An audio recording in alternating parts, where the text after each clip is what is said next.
name's Shannon, and I live a few blocks from here on Palmer in Detroit, Michigan.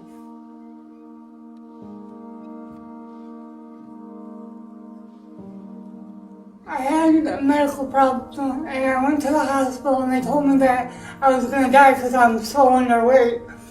And I don't know the name of the stuff they said that I had, but it's eating up all my muscles and my bone from malnutrition. Well, when I had my heart attack, I lost my hearing because I died basically when I had my heart attack. And when the ambulance driver found me, and I woke up 4 months later at St. John's Hospital, 4 months later after I died, and I woke up and I didn't even know who my kids were. I didn't know who anybody was. I have Steven, Madison, Savannah, and Peyton. My son died, and my girls got adopted out because the state took them from me. He OD'd. He was doing heroin and he was selling cocaine, and it killed him. I came here 8 years ago, and I just started coming here every Sunday, and when they had their outreaches, and I talked to him and his wife, and it just changed my mind, and I got to know God better. Because when I died, I met God. I really did. I met him when I was dead. I told him that I was tired of being on drugs, and I didn't know what was going on. I realized that I was in heaven because he told me, he said, "You're in heaven, you're dead." I said, "I'm dead." And I didn't really believe him, but I met him. And he was like, "Well, I'm sorry, but you are dead." I said, "But God, I don't want to die. I have kids to take care of." He said, "Well, you're not taking care of them. You're out and doing drugs." I said, "But I don't want to be out doing drugs, but I'm addicted to drugs."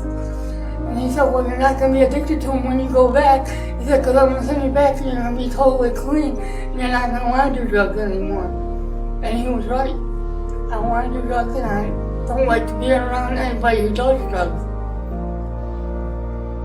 I'm stuck where I'm living because I tried to move out of there, but nobody had a place for me to stay.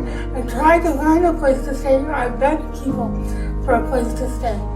Nobody has a room for it, and I don't want to go stay at a shelter. So I'm dying for them to open a mercy home. I've been part of Peacemakers for 8 years. Mercy House, I heard about it from Pastor Steve and his wife. She was telling me about it. I'm willing to experience all the drug stories that the girls have when they come there. And then when I tell them my story, I hope that my story changes their mind from wanting to do drugs. That's all I can do is tell them that they don't want to be in the situation I was in. So when the Mercy House opens, I'm waiting. I pray every day for the Mercy House so that the pastor comes up with the money to do it, and God answers all my prayers, and he's going to answer this prayer. Mercy House will help me because Jesus is my best friend. He is my absolute best friend, and he answers all of my prayers. I pray for something to eat, and he gives it to me.